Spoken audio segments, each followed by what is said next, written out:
Hey, all you big bass lovers, it's your boy Demont coming back at you again. Coming back at you something I've been very excited about trying. This is a Kingdom Micro Fly MV6. So it's going to be another BFS unboxing.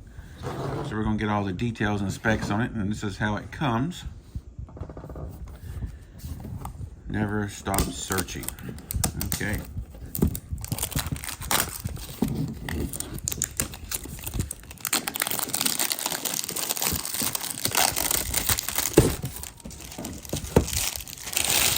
That's kind of noisy. Let's put this over here. Alright, so then you gotta pull it out of here, I guess. Yep. This is the first BFS box I've seen do this before. It's kind of interesting, kind of a little bit different, kind of a little bit neat. Okay, so it comes in, looks like a blue reel bite. This is paperwork. Neoprene bag.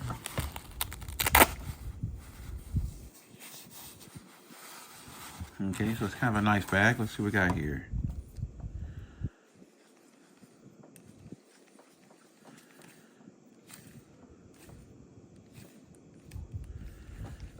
Smooth. Thumb bar feels really good. The bearings look great. Look at that. Just barely flicked it. That's what she said. I couldn't resist that. Sorry, guys. Spool tensioner knob doesn't click. I guess you get so used to doing these, you kind of used to seeing the spool tensioner knob click, but this one doesn't. Let's see if it has any brake clicker on it.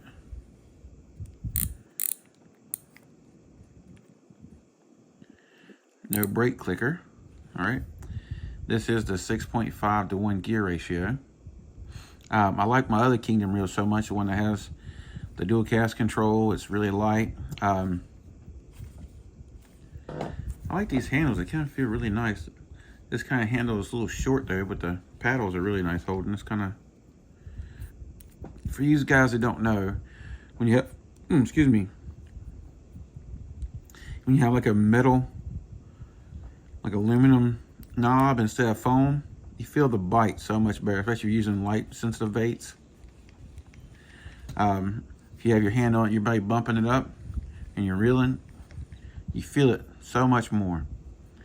The drag clicker is pretty loud. So you choose to have a ported out handle. With these CDM reels, especially if you're using American based rods, you guys know what I'm talking about when they have like this thicker handle. They really reinforce this with the because it's graphite, of course. The other Kingdom one is not graphite, it's actually aluminum. And it doesn't have a thick reel base as this one does. So when you're locking your nut down, sometimes you can't bring your nut down as far as you can with like your standard run of the mill reels like Shimano and Daiwa and stuff of that nature. Let's see if this has any specs on this at all. It just says it weighs 138 grams, 6.5 to 1 gear ratio, 5 kilogram drag, 6+1 bearing. That's just how much line it holds, is what the next thing says. I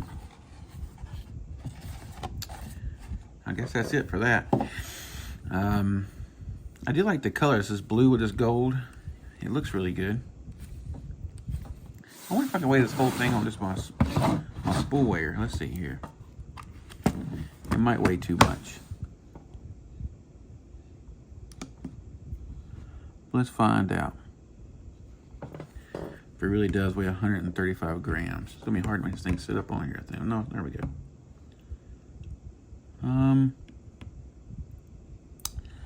It says here, I'll get that out of the way so you can see it better. It says 137 grams, basically.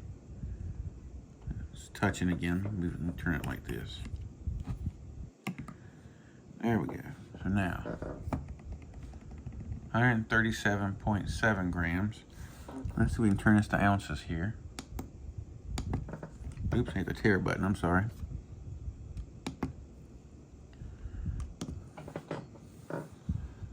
Okay, so let's try again.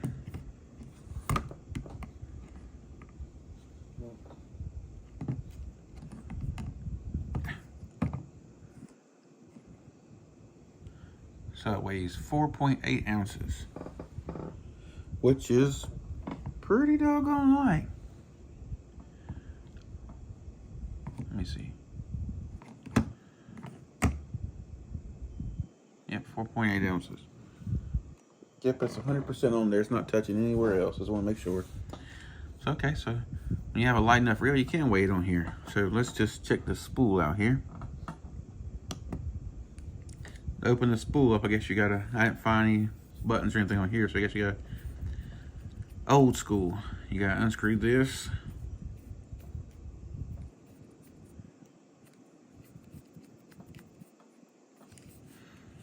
Pull up on this. Pops right off. You have eight magnet buttons.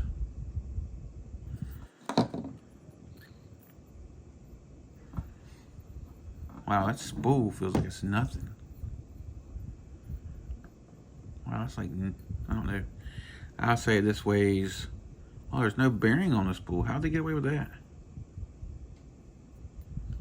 Wow, that's very interesting, guys. I don't know if you guys can see that, but there's no bearing on this spool. You usually have a bearing right behind this pin right here.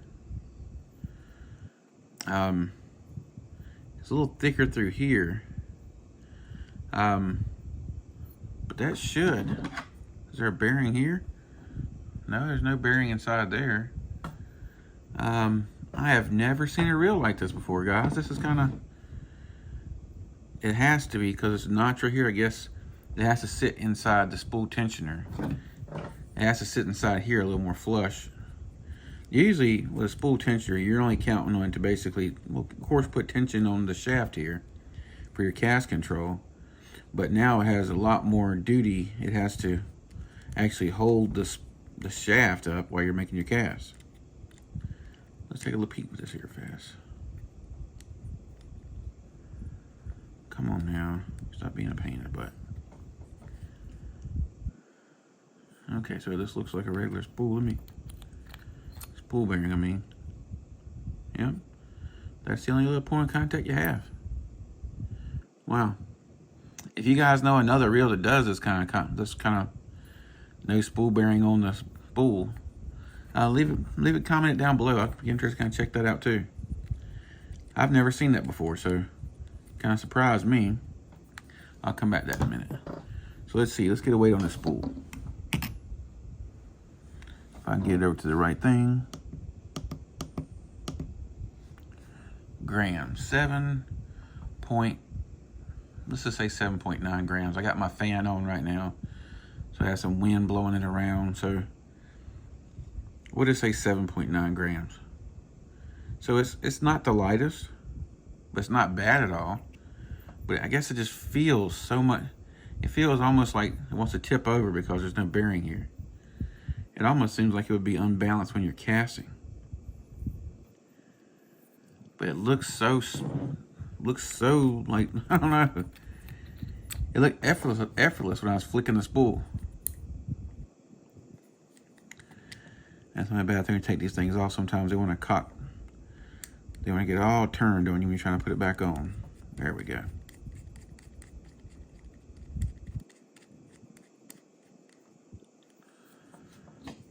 Okay, so let's see here. That is crazy.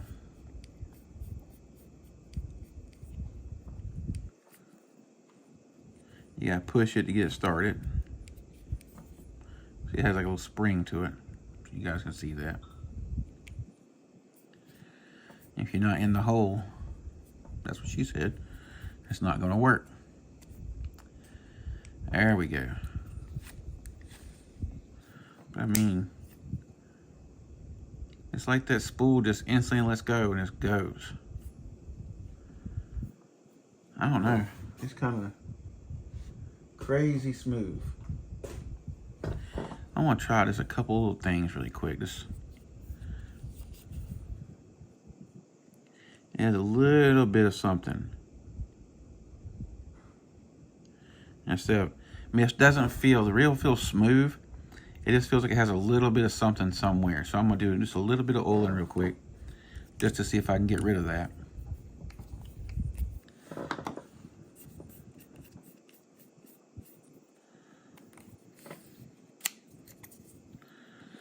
I mean, I don't want to tell you guys, I mean, this feels like it could be a really good reel. It's really kind of different. And guys, you never want to put too much oil in these, or grease, or anything of that nature. I'm just trying to see just a little bit different.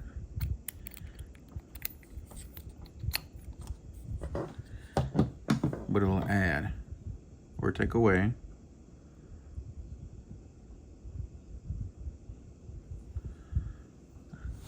I never like putting more than a drop in almost any place. I mean, sometimes on my worm gear, I put a little bit more than a drop, but it all just depends. Especially this reel is brand new. I shouldn't have to. But anytime you're dealing with basically a cheaper reel,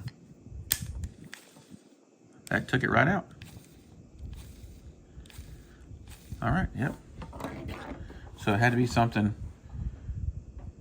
I'm thinking just by feeling it, the feel of how it was turning, it had to be some kind of roughness in the worm gear up here. It probably had some grit or something in it from shipping. Or hell, these things, these neoprene bags have been known to have like dust come out of them because they're not vacuuming or washing them or anything before they put them in here. So it could have been that. But yeah, it's like 75% better than what it was. So I mean, that's really smooth now. Let's take a look at this. Wow, look at that thing go. I mean, that's like rolling like it has like top of the line Japanese bearings in it. I mean, especially with this reel has so much low mass to it. Well, it's not super low mass, you know what I'm saying? Like I could go get one of my more expensive reels and do this right here with, and it won't free spool like this with no line on it. You put line on it, you increase the spool mass, it's gonna spin a lot easier. This has no mass to spin. Wow, that's pretty impressive.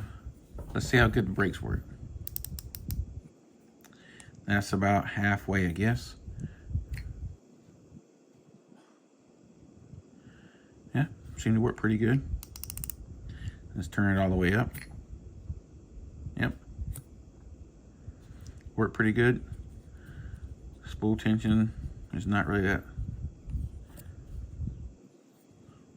So it seems to have pretty good brakes in it as well. Wow.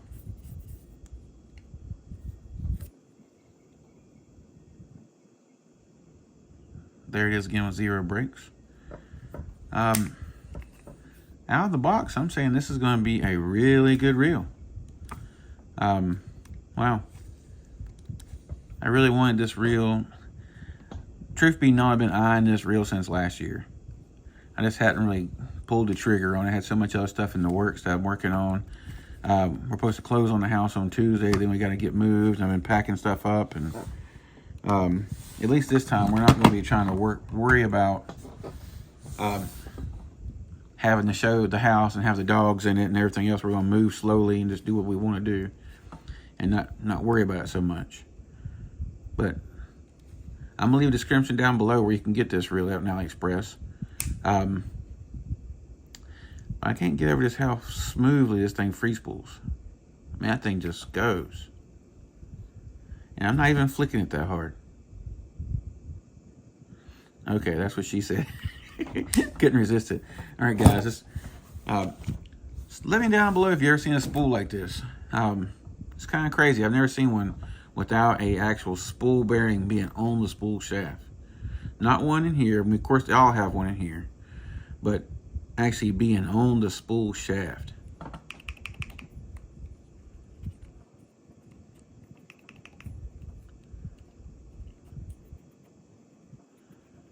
Okay, it's locked up pretty tight there.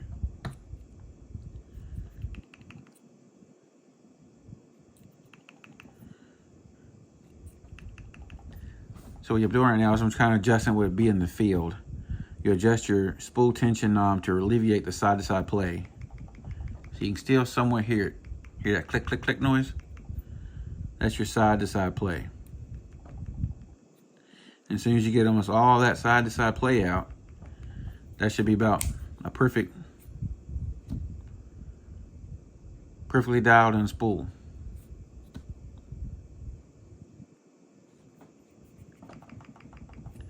This has a teeny bit more side-to-side there. There it goes, all gone now. If you guys know somebody's interested, share this video with them.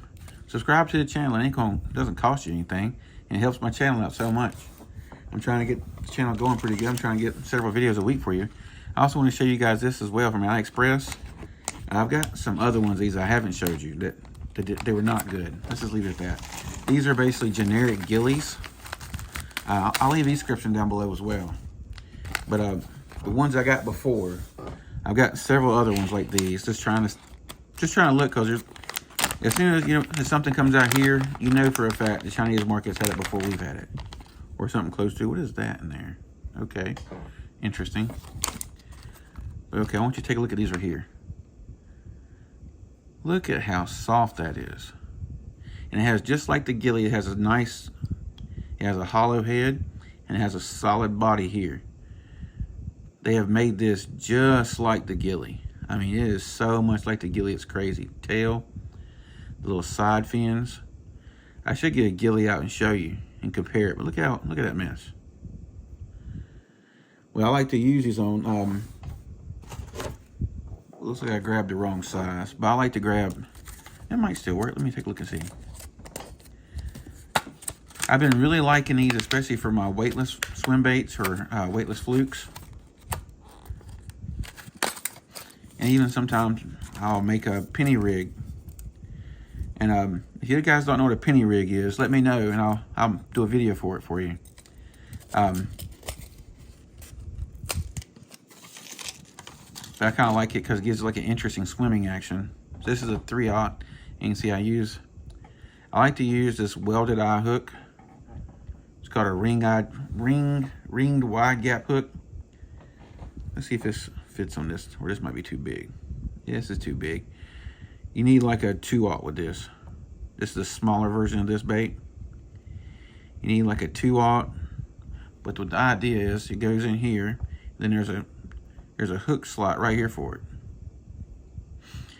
I've been catching a lot of fish on the gilly. I hadn't really told you guys about it yet, but just because it's like something I've still been trying to see, because I know it just came out, and I want people to go out and buy something because I recommend it. Like, hey, this thing sucks, Demont. Why did you tell me to buy this? But there you go.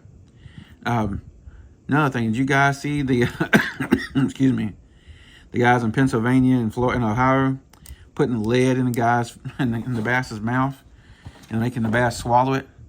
And they've won a bunch of tournaments and a bunch of money on that. I can't believe. I mean, I've seen people bring fish with them and try to bring fish to a spot that doesn't really have the same kind of quality fish that they bring. But I've never seen nobody putting lead down a fish's throat just to try to win some extra money. I mean, how greedy do you have to be? That mess is ridiculous. I hope they go to jail for it. All right, guys, I'm gonna go ahead and sign off here. Let me know what you guys think. I'll go and leave a description where you get this gilly, this generic gilly too. I think they have different sizes. I got the small size because I want to try something different with it. I want to try this on like a BFS rod setup with a nose hook.